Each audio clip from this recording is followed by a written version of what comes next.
युवाओं के खास मंच पर आपका स्वागत है। हर माँ बाप के दिल में एक सपना होता है कि बच्चों का भविष्य बहुत उज्जवल हो। कई तरीके के सवाल भी उनके दिल में उमड़ते रहते हैं। बच्चे कैसे संस्कारी बने, बच्चों को संस्कारी कैसे बनाया जाए, बच्चों को उच्च पदों पर कैसे पहुंचाया जाए, बच्चों को व्यावहारिक कैसे बनाया जाए, बच्चों को कैसे प्रतिभावान बनाया जाए और बच्चों का भविष्य कैसे संवारा जाए। सभी लोग अपने अपने तरीके की कोशिश करते हैं, लेकिन किसी के पास में इसका उचित रास्ता मिलता नहीं है। कुछ लोग व्यवहारिक तरीके से इनका उचित हल ढूंढ लेते हैं और कुछ लोग इसका व्यवहारिक हल नहीं ढूंढ पाते हैं। आइए इस बात पर चर्चा करते हैं। जैसा कि हम सब जानते हैं कि हमारा जीवन एक 3 पेज की किताब है। पहले पेज पर हमारा जन्म, अंतिम पेज पर मृत्यु और बीच वाले पेज में हमारा कर्म, धर्म, मर्म, मोह, लाभ, क्रोध, काम, क्रिया, गृहस्थ सारी चीज़ें समाहित हैं। प्रत्येक व्यक्ति के जीवन के 3 महत्वपूर्ण पड़ाव होते हैं: बचपन, जवानी और बुढ़ापा। बचपन ज्ञानार्जन के लिए है, यौवन धनार्जन के लिए है और बुढ़ापा पुण्यार्जन के लिए। जिसने अपने बचपन में पर्याप्त ज्ञान अर्जन कर लिया, उसके भावी जीवन की नींव बहुत मजबूत हो जाती है। और जिसने अपने युवावस्था में धन और संपदा अर्जित कर ली, उसका बुढ़ापा बहुत सुखी हो जाता है। और जिसने बुढ़ापे में पुण्य पथ पर चलकर पुण्य कार्य कर लिए, उसका परलोक सुधर जाता है। जिसके पास आज केवल बुढ़ापा बचा है, वे वृद्ध और बुजुर्ग अब अपने बचपन को तो नहीं सुधार सकते, किंतु अपने घर के पोते पोती, नाती नातिन, इन सभी को तो अवश्य ही संस्कारित कर सकते हैं। परिवार में बालक का जन्म गणपति वंदना जैसा होता है और उसकी एक किलकारी घर को बगीचे में चहचहाने वाली चिड़िया की तरह आनंदित कर देती है। जिस घर में बच्चे नहीं होते वहाँ शांति तो रह सकती है, लेकिन उन बच्चों की किलकारियों से मिलने वाला जो आनंद है वो नहीं मिल पाता। बच्चों के जन्म पर मनाया जाने वाला उत्सव उनके होने से ही घर को आनंदित कर देता है। घर में जन्मा एक बच्चा भी घर को आनंदमय, स्वर्गमय बना देता है। बालक तो परिवार की आत्मा है, वह समाज का मेरुदंड है। बालक विश्व की सबसे छोटी किंतु सबसे महत्वपूर्ण इकाई है। जो लोग अपने जीवन में बाल सुलभता रखते हैं, वे भले ही बूढ़े क्यों न हो जाएं, बच्चे ही रहते हैं। प्रभु यीशु ने भी एक बार यह कथन दोहराया था कि भगवान के राज्य में वे ही प्रवेश कर पा सकते हैं जो अपने स्वभाव को बालक जैसा बनाए रखते हैं। यह इसलिए कहा जाता है कि बच्चों में जो सहजता, सरलता, निश्चलता, ईमानदारी, स्वामी भक्ति, दूसरों के काम आने की जो सहभागिता होती है और जो जज्बा, जिज्ञासा, समर्पण, प्रेम, सद्भाव, व्यवहार दूसरों के पास नहीं होता। स्मरण रखें, बच्चा होना कल्याणकारी है, लेकिन बचपना होना बेवकूफ़ी है। स्वभाव में मासूमियत सुकून की बात है, लेकिन बचकानापन मूर्खता और मूर्खता का पर्यायवाची है। बच्चे तो आने वाले कल के भविष्य हैं, वे भविष्य के निर्माता हैं, वे भारत के भाग्य विधाता हैं। अक्सर हम ये भूल जाते हैं कि मंदिरों में हम जिस भगवान की पूजा करते हैं वह तो मूल रूप से बच्चों में ही विद्यमान होता है। जन्माष्टमी को हम कृष्ण भगवान का जन्म उत्सव मनाते हैं। शायद संसार में कृष्ण ही एक ऐसे भगवत पुरुष हैं जिनके बाल गोपाल रूप की पूजा की जाती है। बाल स्वरूप ही में सबको लुभाते हैं। बड़े होने पर तो वे राजनीति और कर्म नीति के रास्ते अपनाते हैं, पर कृष्ण का बाल रूप लीलाधर की लीला के रूप में जाना जाता है। हम आज जिस युग में हैं वह युग हमारे लिए सबसे श्रेष्ठ है। वर्तमान में रहकर अतीत की दुहाई देना उचित नहीं होगा। इसकी दुहाई देने से हमारा काम कदापि नहीं चलने वाला है। राम का समय महान होगा, महावीर का समय हो सकता है श्रेष्ठ होगा और बेहतर रहा होगा, पर हमारे लिए तो आज वही युग श्रेष्ठ है जिस युग में हम रह रहे हैं, जिस युग में हमारा जन्म हुआ है। कुछ दशकों पूर्व तक तो कन्याओं को शिक्षा से भी वंचित रखा जाता था। 7वीं, 8वीं, 10वीं तक पढ़ा करके अपने आप को खुश नसीब मान लेते थे, लेकिन आज कन्याएं भी आकाश के क्षितिज को छू रही हैं। हर क्षेत्र में पुरुषों की तरह कदम से कदम मिलाकर नए कीर्तिमान रच रही हैं। विकास की दौड़ में हर व्यक्ति सुख और समृद्धि की ओर बढ़ रहा है। जी हाँ, समय बदला, समय की गतियाँ बदली, विज्ञान ने बहुत तरक्की की और उसका प्रभाव हमें अपने रोज़मर्रा के जीवन में भी दिखाई देता है। पर मैं बच्चों को एक बात के लिए सावधान करना चाहूँगा। माना कि धन दौलत सुख साधन बहुत हो गए, लेकिन कुछ खट गया, कुछ चीज़ की कमी आ गई, और वो सबसे महत्वपूर्ण कमी आई है, वो है बच्चों के संस्कार, जीवन के सांस्कृतिक, आर्थिक, मानवीय मूल्य, जिन्हें हम इंग्लिश में एथिकल वैल्यूज़ कहते हैं। मकान तो बड़े होते जा रहे हैं, लेकिन उनमें रहने वाले लोग बहुत छोटे होते जा रहे हैं। बच्चों का भविष्य और भौतिक विकास तो खूब हुआ, पर पारिवारिक मूल्य नग्न से हो गए, क्षीण से हो गए। अगर किसी बच्चे को यह कहें कि सुबह उठकर माता पिता के पैर छुआ करो, तो उसे ऐसा लगता है कि जैसे उसको ऐसा कोई काम बता दिया जिसको करने में उसको बड़ी शर्म आती है। मित्रों, पहले घरों के बाहर लिखा रहता था, अतिथि देवो भव। वक्त बदला, समय बदला, घर के आगे लगने वाली नंबर प्लेट और साइन बोर्ड बदल गए, फिर लिखा जाने वाला स्वागतम, सुस्वागतम, वेलकम, और अब तो जैसा आप सभी जानते हैं कि घर के आगे लिखा होता है, कुत्तों से सावधान। संस्कार अतिथि देवो भव से कुत्तों से सावधान तक आकर रुक गया है। कहीं न कहीं इस चीज़ में कमी है। बुजुर्ग अतीत के उपसंहार और बच्चे वर्तमान की भूमिका हैं, यह माना जाता है। बुजुर्ग अपने अनुभवों से बच्चों के जीवन की रोशनी में और नई रोशनी डाल सकते हैं। बच्चे बुजुर्गों को घर का बरगद समझकर उसकी छाया में खुद को पल्लवित कर सकते हैं। निश्चय ही पंछी को तो उड़ना है, उसको आज़ादी का जश्न तो मनाना ही है, पर आज़ादी की और वह अपने कदम बढ़ाने से पहले बुजुर्गों की छत्र छाया में यदि परिपक्व हो जाता है तो कठिनाइयों से जूझना सीख लेता है, मुश्किलों से हार नहीं मानना सीख लेता है। यहाँ अलग अलग स्कूलों से आए बच्चे अलग अलग चीज़ें वहाँ सीखते हैं। मैं बुजुर्गों से भी एक आशा रखता हूँ कि वे अपने बच्चों को जितना परिपक्व कर सकते हैं अवश्य करना चाहिए। बच्चों को घर का गमला ना बनाया जाए, एक दिन पानी न मिले तो वो सूख जाए। बच्चों को एक ऐसी सूखी पहाड़ी का पौधा भी बनाया जाए जो खुद अपने बलबूते पर अपने आप को खड़ा कर सके।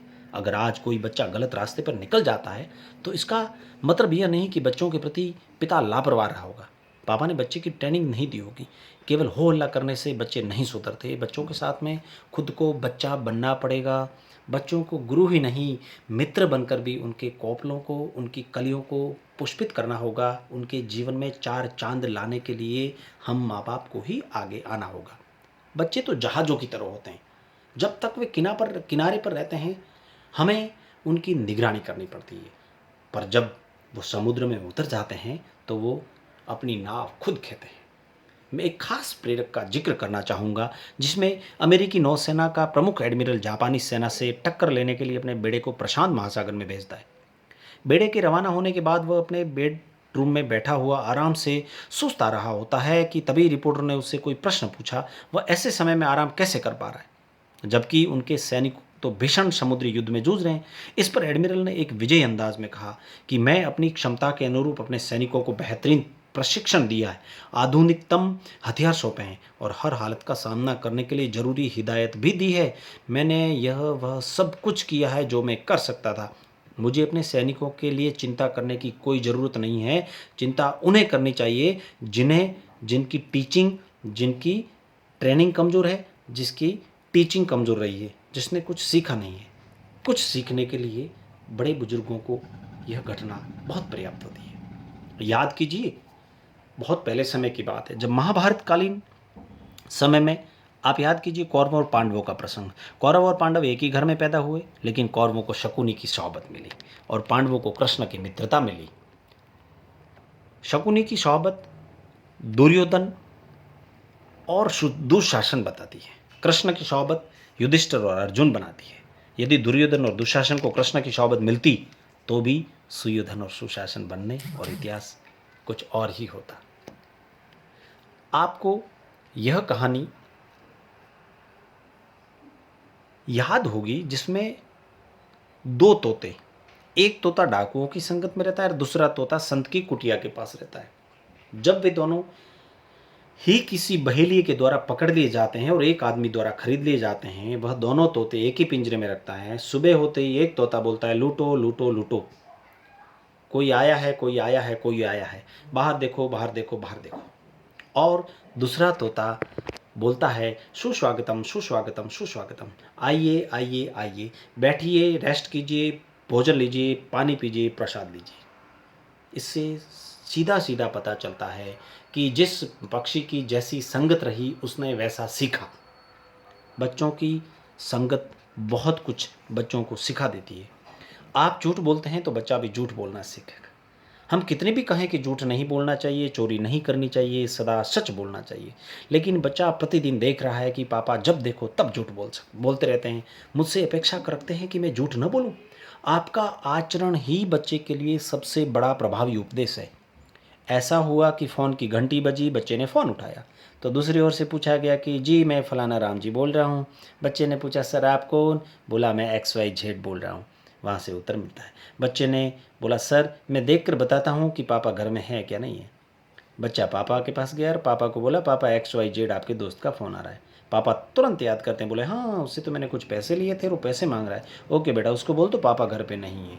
बेटा रिसीवर फिर उठाता है और बोलता है सर सॉरी पापा घर में नहीं है। पापा ने बच्चे को सीधा सीधा कहा कि पापा झूठ बोलो, बेटा झूठ बोलो।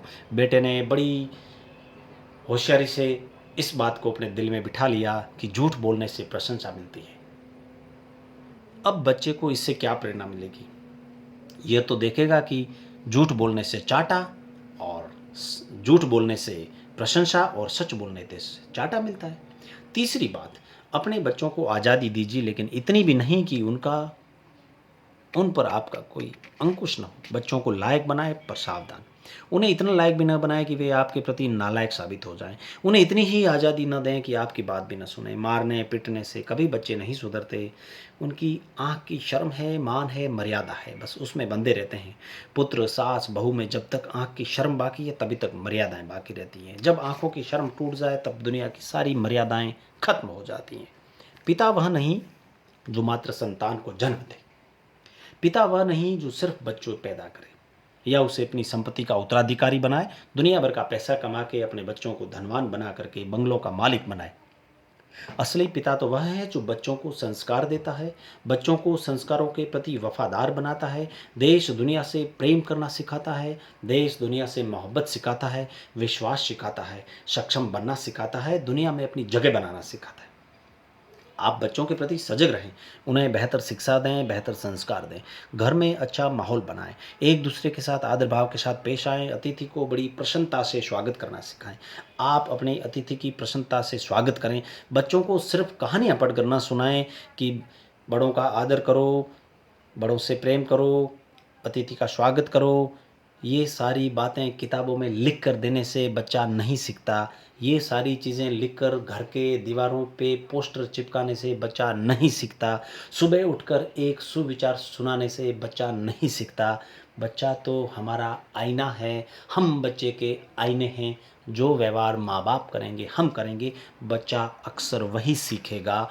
एक छोटा सा उदाहरण देना चाहूँगा।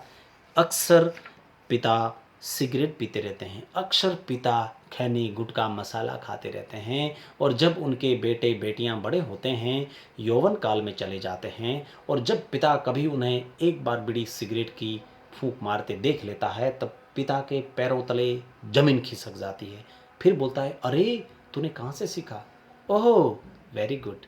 क्या आप भूल गए कि पिछले 15 सालों से घर के हॉल में टेबल के ऊपर एस्ट्रे रख के आप बच्चों के सामने सिगरेटें फूंकते थे?